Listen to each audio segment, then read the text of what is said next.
everyone, my name is Simran Jain and I make videos about studying in UK, productivity, lifestyle and much more, mainly about mindset shift and being the best version of yourself. But in today's video, I'm going to be sharing my journey of how I exactly became data analyst in UK. This is not the kind of content I usually make, but I had a lot of requests on my Instagram story that I should share my journey. So here am I. And if you're not already following me on Instagram, come on. I do share amazing content on Instagram as well. So if you want, you can follow me over there. And without further ado, let's get into the video. So I will go 6, 7, 8 years down the line. I did my bachelor's in statistics mainly because I was always interested in maths and I was always interested in stats. So I knew I had to do something around there. Engineering, not because I didn't think so engineering was for me, and I did not had computer brain. Irony dekho aap.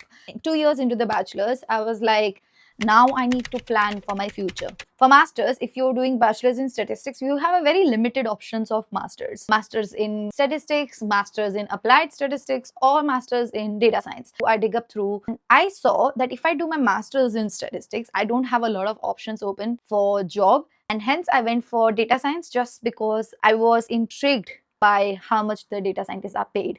Solely. I now regret that I was making abrupt decision like this, but having said that, it was amazing decision of my life. Masters in data science was sorted.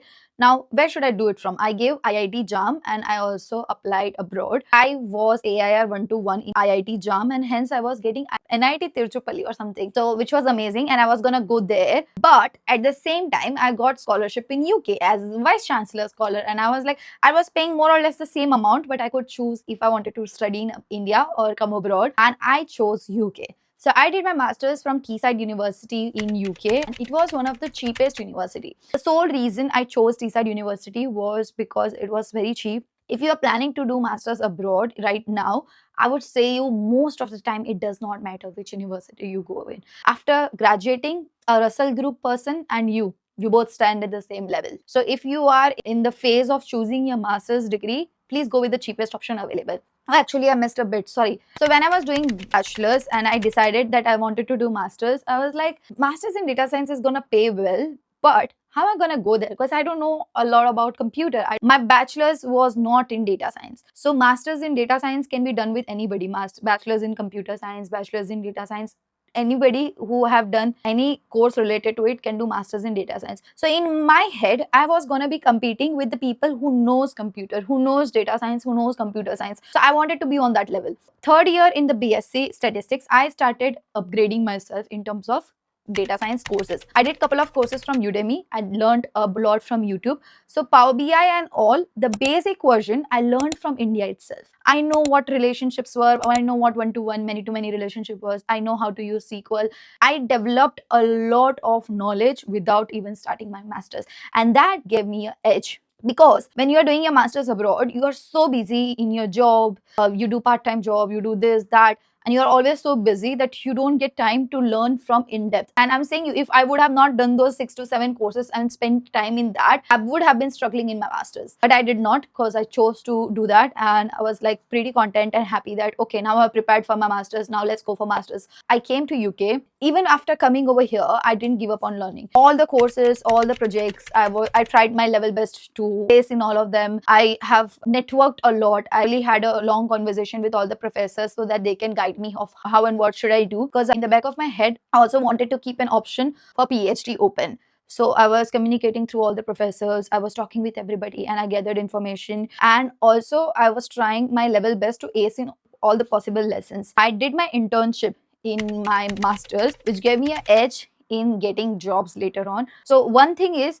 when you go and find the job, they are going to look for the experience. So in order to get that experience, I would suggest you to do some unpaid work, which is voluntary work. I did that in my masters. I did internship for RCVD, which is just charitable trust in East Valley, and I did internship as a data science intern. So I got that experience, and I was working as a part-time employee in Amazon. I've switched a couple of jobs, but in the end I was working in Amazon warehouse, wherein I was like trying to get to process guide and stuff. My initial plan was to get a data analyst role in Amazon itself, which wasn't possible for some reason. However, for a very short period of my life, for 3 months, I worked as a business analyst. It was amazing, and gathered some experience. After that, I got this job. as a HR controller, which is HR data analyst plus blueprint holder. Now, this is my journey, and now I want to share you bits and pieces that I think would help you.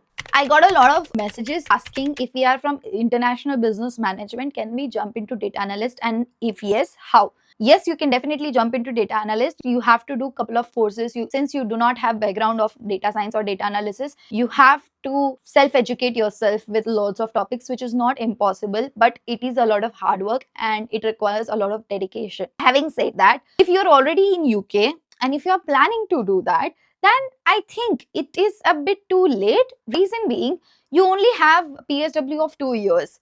If you will spend 3 to 4 months learning data analysis, which I believe you should spend, and that too 3 to 4 months when you give your 100%, you crack on it like I'm just doing this and I'm learning it, not whilst doing full-time job, etc., etc. You crack on it, you get the education, but now when you're applying for a job, even with that education, if two people are applying for the job, none of them have experience, but one has a data analysis or data science degree, something related to it, and you have business management, even though you have learned it, this person will have an edge from you. He will have a positive point from you. Reason being, her master's is in data analysis. Unless and until you absolutely nail the interview and you give all the right answers, which I believe the other person can also do that. So that's that. It's a bit too late to convert and then get sponsorship.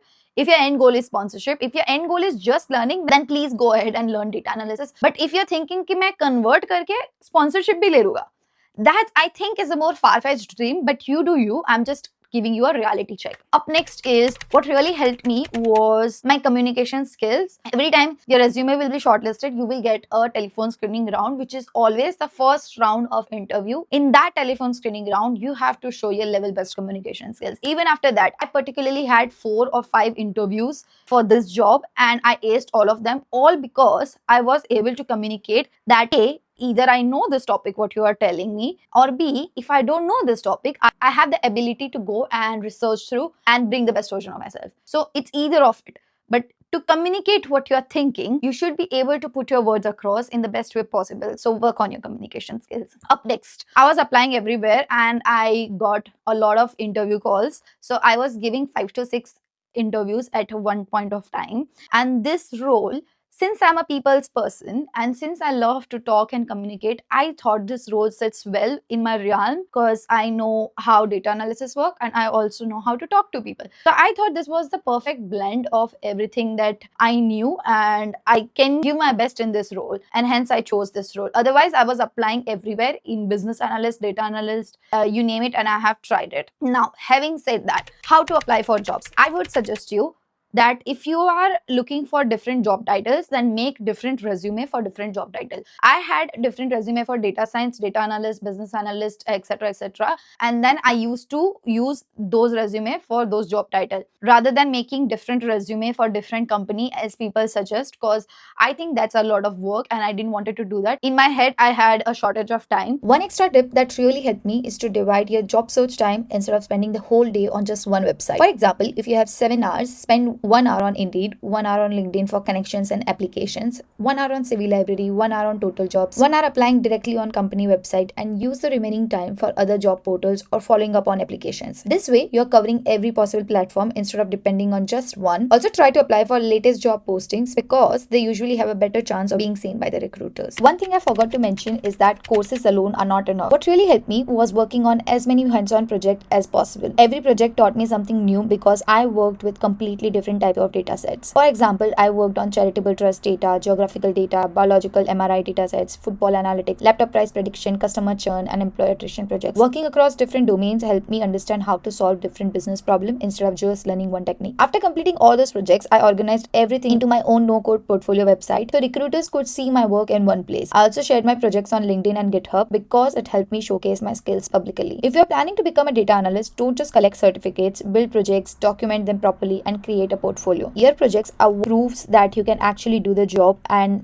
they can make a huge difference when you are applying for interviews. If you'd like to see how I built my own portfolio, I have a separate video on that as well. I got my first ever business analyst job soon after my graduation ceremony. No, even before my graduation ceremony. So I was fairly lucky. The next job I got in 6 months into the PSW, I got this role. I didn't know they were gonna sponsor me. Once I started this role, after 3 months, I knew that they are going to sponsor me, because this is pretty much how I got my job and what I think about data analysis. It is an amazing job role, but I am getting a lot of queries of should they do their masters in UK or not. And I have said this before as well.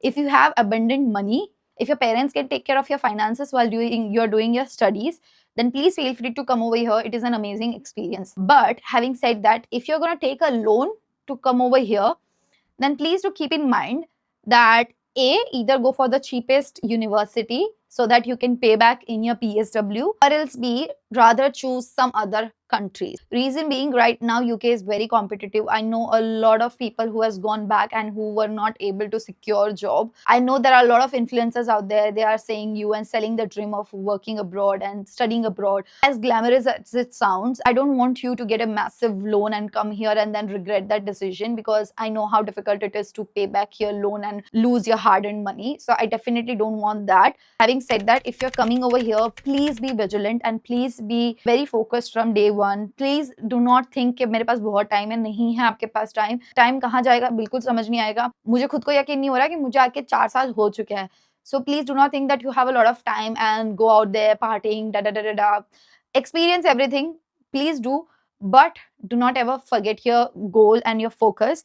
I had a lot of friends who forgot what their goal was and who got distracted.